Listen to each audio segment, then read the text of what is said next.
Hello and welcome back to the channel. हम पढ़ेंगे environment studies का क्वेश्चन पेपर 2021। ठीक है। ये आपका CCSE यूनिवर्सिटी का प्रीवियस ईयर क्वेश्चन पेपर है और ये BBA और BCA दोनों आपके कोर्सेज़ के लिए है। केवल BCA ही नहीं, BBA वाले भी इसको देख सकते हैं जो CCSE से कर रहे हैं या फिर किसी भी यूनिवर्सिटी से कर रहे हैं। आप अपने क्वेश्चन मैच कर लेना। अगर आपको इस वीडियो में सेम क्वेश्चन दिखते हैं तो आप उसको याद कर लेना। ठीक है। तो सेक्शन ए में पूछा है कि डिफ़ाइन इकोसिस्टम और उसके फंडामेंटल कंसेप्ट बताओ। तो इकोसिस्टम क्या होता है? इकोसिस्टम हमारी फंक्शनल यूनिट है इन्वायरमेंट की। क्या है? फंक्शनल यूनिट है इन्वायरमेंट की, where organism interact with each other. ये मैंने पिछली वाली उसमें भी पढ़ाया था जहाँ मैंने 2022 का पेपर सॉल्व करवाया था।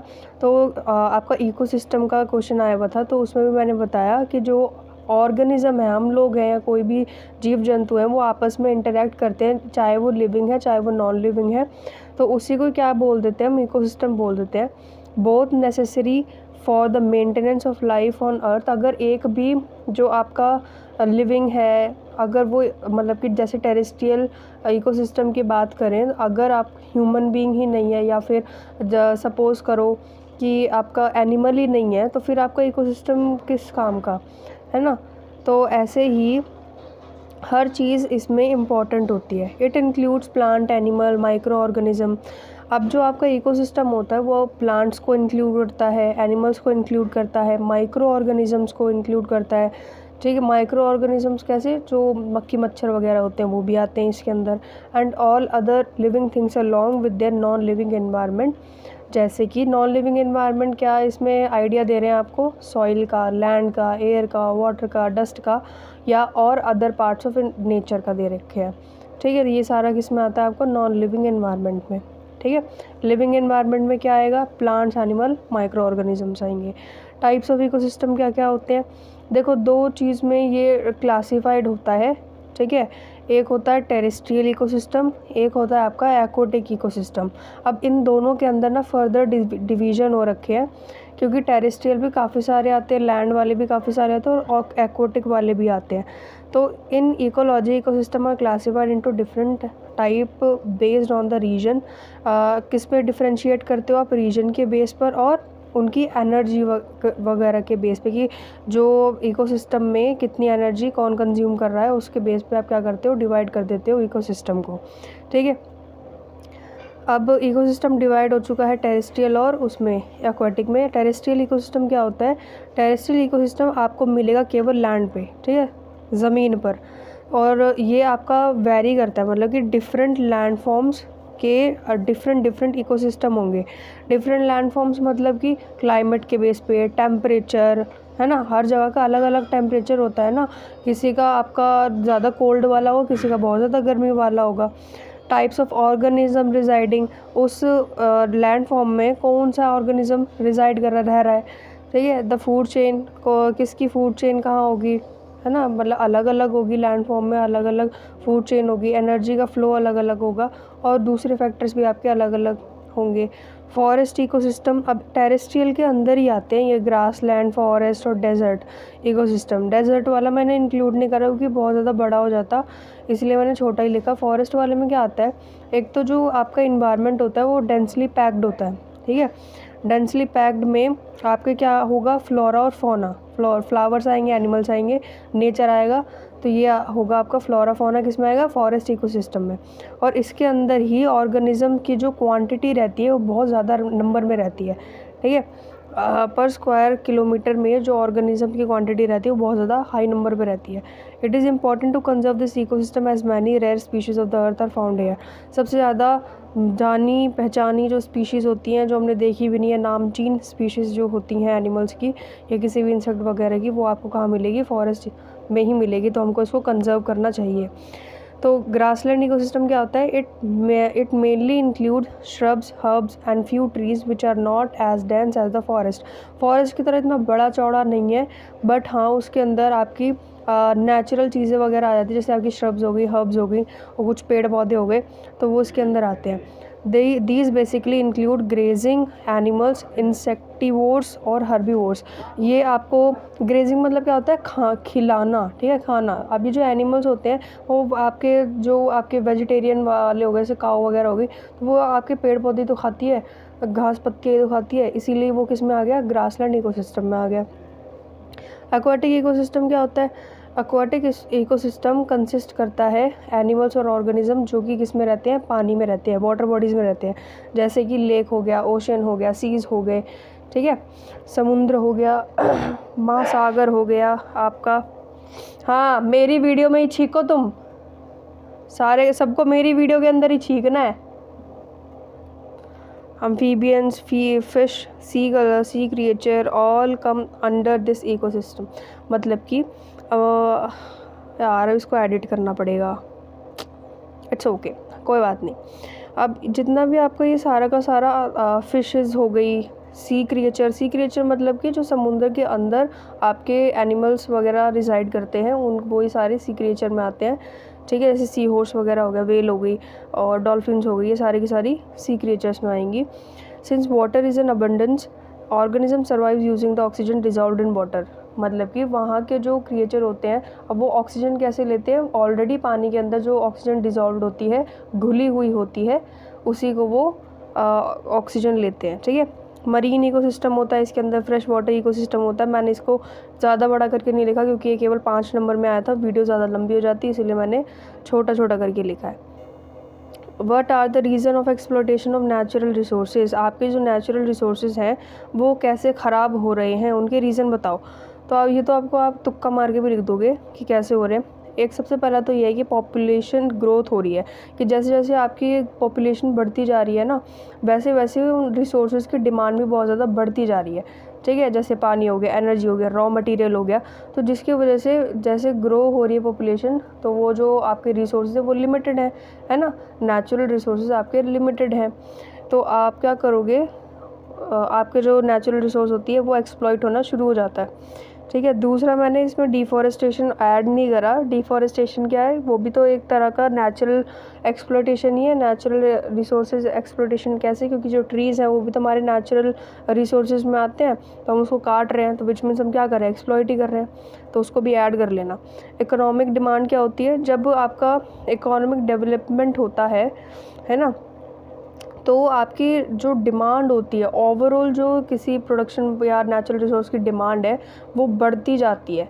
अगर जो डिमांड है वो बढ़ती जा रही है और जो आप, क्योंकि आपके नेचुरल रिसोर्सेज लिमिटेड है और बट आपकी जो डिमांड है वो बढ़ती जा रही है, तो क्या होगा, ओवर एक्सप्लोटेशन होगी, वो विच इज़ कौन सी वाली श्रेणी में आएंगे, वो भी आपका रीज़न बन जाएगा। Exploitation of natural resources, demand बढ़ रही है तो रिसोर्सेज आपके यूज़ हो रहे हैं ज़्यादा, तो वो क्या होंगे, ओवर एक्सप्लॉइट हो जाएंगे।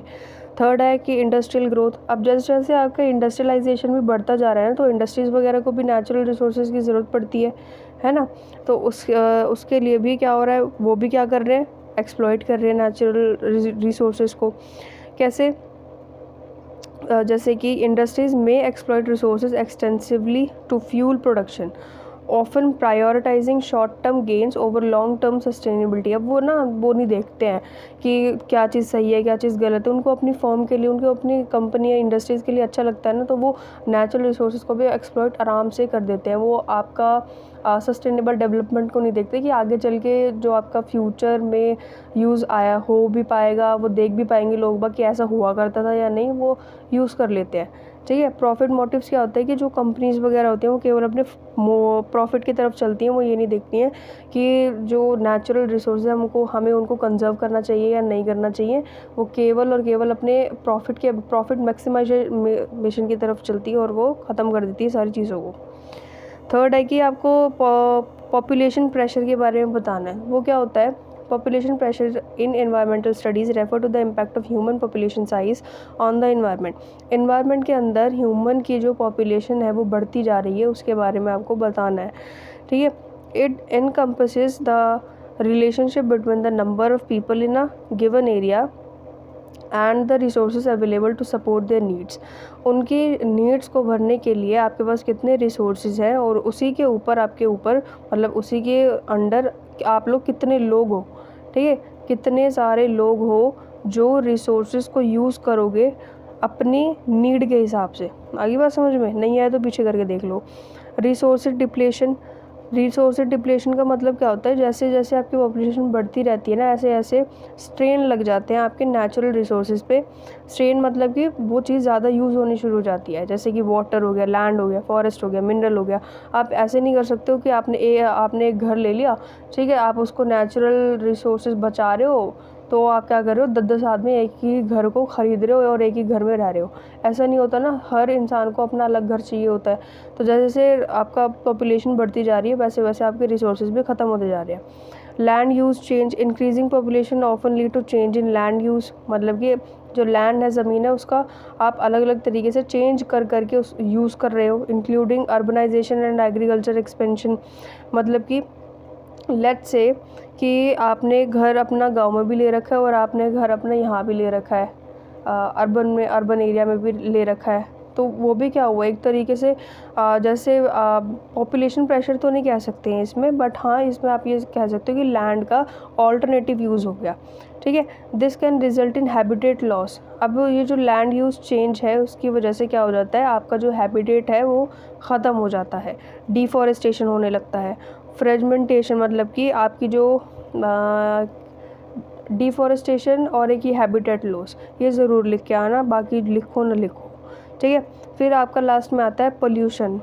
पोल्यूशन क्या, जैसे जैसे पॉपुलेशन बढ़ती जाएगी वैसे वैसे वो पागल भी होंगे। पागल कैसे, कि वो स्मोक करेंगे, है ना, तो स्मोक करेंगे या फिर लेट्स से नॉइज़ पोल्यूशन फैलाएंगे, और क्या क्या कर सकते हैं, वाटर पोल्यूशन करेंगे, बहुत सारी चीज़ें। हम पागल है ना, हम इंसान सबसे बड़े पागल हैं, हम समझते नहीं हैं। तो इसीलिए आप ये लिख सकते हो कि जैसे जैसे पॉपुलेशन ग्रो होती रहेगी वैसे वैसे ही पोल्यूशन भी बढ़ेगा, और पोल्यूशन बढ़ेगा तो वो भी गलत चीज़ है।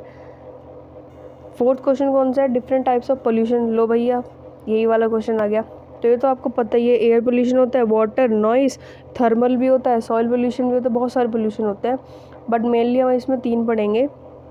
एयर पोल्यूशन क्या होता है, एयर पोल्यूशन होता है आपका कॉजेज़ भी लिखे हुए और उसके इफ़ेक्ट लिखे हुए हैं। तो कॉजेज़ कैसे, कि आपने फॉसिल फ्यूल जला दिया, है ना, आपने क्या करा, व्हीकल्स वगैरह यूज़ करो और उसमें से धुएँ छोड़ दिए, है ना, सेकंड हैंड व्हीकल चला रहे हो, थर्ड हैंड व्हीकल चला रहे हो, तो उसमें से धुएँ निकल रहे हैं भाई। तो और जो आपके एग्रीकल्चर प्रैक्टिसेस होती हैं तो वो पोल्यूटेंट रिलीज़ करती है, ठीक है, जो कि जब आप कोई पेस्टिसाइड वगैरह करते हो वो भी केमिकल से ही बने हुए होते हैं। अब जब वो धुलते हैं, मतलब बारिश वगैरह आती है तो बहुत ज़्यादा गंदी केमिकल की बदबू आती है, तो वो भी एक तरीके की क्या हुआ, एयर पोल्यूशन हुआ।